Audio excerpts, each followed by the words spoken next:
Комуналното предпријатие Водовод од Кочани планира да потроши околу 21 милиони 500 илјади денари за набавка на електрична енергија за втората половина од оваа и првите 6 месеци од наредната година.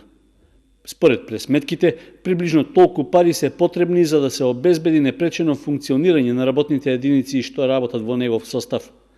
Предпријатието излегува на слободниот пазар на електрична енергија, откако се најде на листата на мали потрошувачи кои имале потрошувачка на електрична енергија поголема од 100 мегавати. Рокот на јавниот повик за набавка на потребните количини е веќе објавен, а според техничката спецификација се планира за 12 месеци да се потрошат 6000 мегават часови електрична енергија. Во споредба со изминатите 12 месеци, тоа е на приближно исто ниво.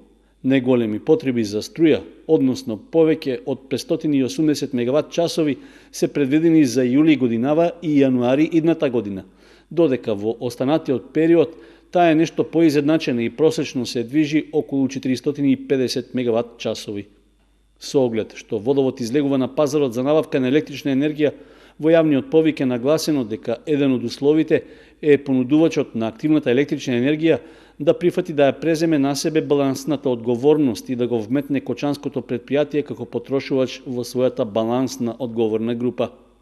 Инаку, Водовод четврта година поред излегува на слободниот пазар за набавка на струја, откако претходно заедно со уште 30 компании и институции од општина Кочани се најде на листата што ја објави МЕПСО меѓу потрошувачите кои ги исполнуваат условите за да се најдат на либерализираниот пазар.